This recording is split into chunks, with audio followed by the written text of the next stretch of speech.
கமலஹாசன் அவர்கள் ஒரு பொது வாழ்க்கையில் இருக்கின்றவர். அவர் அரசியலுக்கு மட்டும் தன்னுடைய பொது வாழ்க்கையின் ஒரு பகுதி அல்ல. அவர் திரைப்படங்களில் நடிக்கின்ற பொழுது கூட ஒரு பொது மனிதராகத்தான் இருக்கிறார். அப்படி பேசுகிற பொழுது நாம் சிறிது கவனத்தோடு பேச வேண்டும். நான் உங்களை பார்த்தே கேட்க விரும்புகிறேன், சமஸ்கிருதத்திலிருந்து தான் தமிழ் வந்தது என்று யாராவது சொன்னால் தமிழகம் கொந்தளிக்காதா?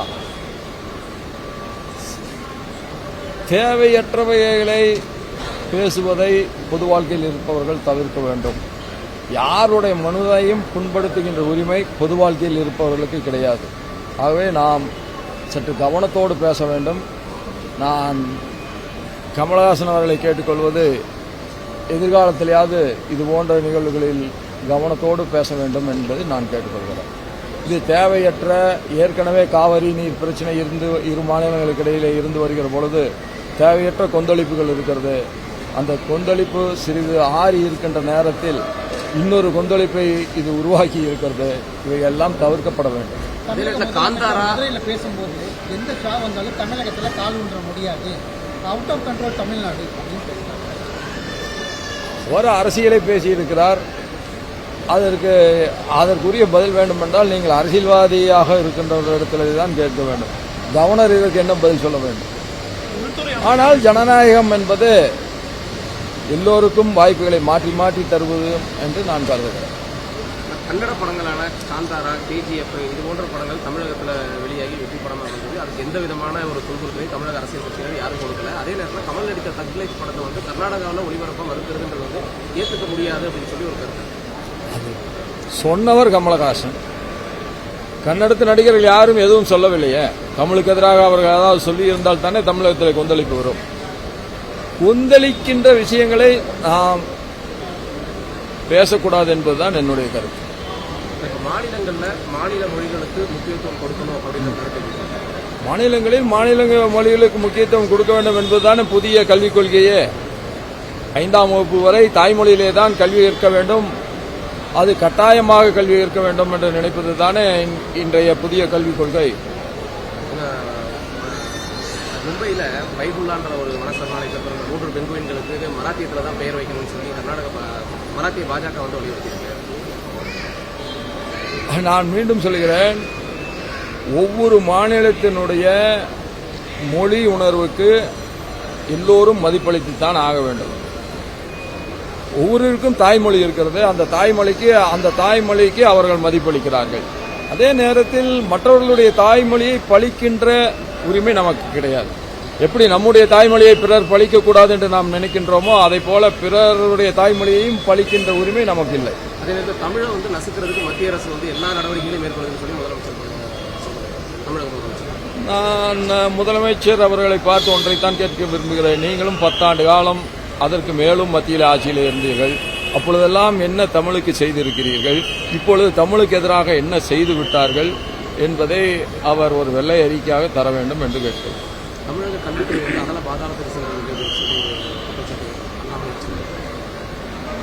நீங்கள் அண்ணாமலை இடத்திலே கேளுங்க. தமிழக கல்வித்துறை எந்த அளவுக்கு இருக்குன்னு நீங்க பாக்குறீங்க?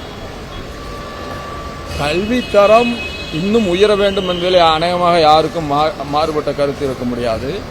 நிறைய கல்வி நிலையங்கள் வந்திருக்கிறது, நிறைய பள்ளிகள் பெருகி இருக்கிறது. அந்த வகையில் கல்வி பரவலாக்கப்பட்டிருக்கிறது. ஆனால் கல்வியினுடைய தரம் இன்னும் உயர வேண்டும். இன்னும் IAS பரீட்சையை கண்டு பயப்படுகின்றவர்களாக தமிழர்கள் இருக்கக்கூடாது. மாறாக எந்த ஒரு தேர்வாக இருந்தாலும் அதை தைரியத்தோடு எதிர்கொள்கின்ற அளவிற்கு நம்முடைய கல்வித்தரம் உயர வேண்டும் என்று நான் விரும்புகிறேன். IAS IPS தேர்வுகளில் வந்து தேர்ச்சி பெறக்கூடிய தமிழக மாணவர்கள் அது சில நேரங்களில் குறைகிறது, சில நேரங்களில் அதிகமாகிறது. ஆனாலும் தொடர்ந்து நாம் முயற்சி செய்வதும், அதில் ஒரு குறிப்பிட்ட சதவீதம் தமிழர்கள் வெற்றி பெறுவதும் தமிழர்களுடைய எதிர்காலத்திற்கும் தமிழகத்தினுடைய எதிர்காலத்திற்கும் தமிழர்களுக்கு உரிய அங்கீகாரம் இந்தியா முழுவதும் கிடைப்பதற்கும் அது உதவும். ஆகையால் நாம் UPSC தேர்வுகளை சாதாரணமாக எடுத்துக்கொள்ளக்கூடாது என்று கருதுகிறேன். கடந்த சில ஆண்டுகளுக்கு முன்பு தமிழக மாணவர்கள் வந்து அதிக அளவில் தேர்ச்சி பெற்றிருந்த நேரத்தில் இப்போ வந்து அண்மை காலமாக குறைந்திருக்கிறது. அதனால தான் நான் உங்களுக்கு சொல்கிறேன், கல்வித்தரத்தை நாம் உயர்த்த வேண்டும் என்று. தேர்வுகளை கண்டு பயப்படுகின்ற மாணவர்களை நாம் உருவாக்கக்கூடாது. தேர்வுகளை எதிர்கொள்கின்ற விதமாக மாணவர்களை தயார் செய்ய வேண்டும். பெங்களூரில் நடைபெற்ற துயர சம்பவம் மிகுந்த வேதனைக்குரியது. விளையாட்டை விளையாட்டாக மட்டும்தான் பார்க்க வேண்டுமே தவிர விளையாட்டில் வெற்றி தோல்விகள் என்பது தவிர்க்க இயலாதது. காலங்கடந்து அவர்களுக்கு கிடைத்திருக்க வெற்றியை கொண்டாடுகிற பொழுது கட்டுப்பாடு இல்லாமல் போனதனுடைய விளைவு 10 இன்னுயிர்களை இழந்திருக்கின்றோம். இன்னும் பலர் படுகாயமடைந்து மருத்துவமனையிலே சிகிச்சை பெற்று வருகிறார்கள். எல்லா இடத்திலும் பொறுமை காப்பது அவசியம் என்பதை இந்த துயர நிகழ்வு நமக்கு உணர்த்துகிறோம். இன்னைக்கு அணி நிர்வாகம் மீது வழக்கு பதிவு பண்ணியிருக்காங்க. அணி நிர்வாகம் மீது வழக்கு பதிவு பண்ணியிருக்காங்க. சட்டபூர்வமாக என்ன நடவடிக்கைகள் எடுக்க வேண்டுமோ அவைகள் எடுக்கப்படத்தானே வேண்டும். அரசு ஒரு துயர நிகழ்ச்சி நடந்த பின்பு எதிர்காலத்தில் இது போன்ற ஒரு துயர நிகழ்ச்சி நடக்காமல் இருப்பதற்குரிய சில நடவடிக்கைகளை அவர்கள் எடுத்துத்தானே ஆக வேண்டும். பாதுகாப்பு குறைபாடு காவல்துறையினர் அதிகமான குவிச்சு அதை கண்ட்ரோல் பண்ணியிருந்தாங்கன்னா சரியாக இருக்கும். ஆனால் அதை மீறி இன்னைக்கு அணி நிர்வாகத்தின் மீது வழக்கு பதிவு பண்ணது எந்த வகையில் இருக்கு? அது அப்படி இல்லை. அணி நிர்வாகம் தானே பாதுகாப்பு எவ்வளவு வேண்டும் என்று கேட்டிருக்க வேண்டும். பிளே ஸ்டோர் மற்றும் ஆப் ஸ்டோரில் இருந்து பாலிமர் செயலியை QR கோடு மூலம் பதிவிறக்கம் செய்யுங்கள். செய்திகளை உடனுக்குடன் பெறுங்கள்.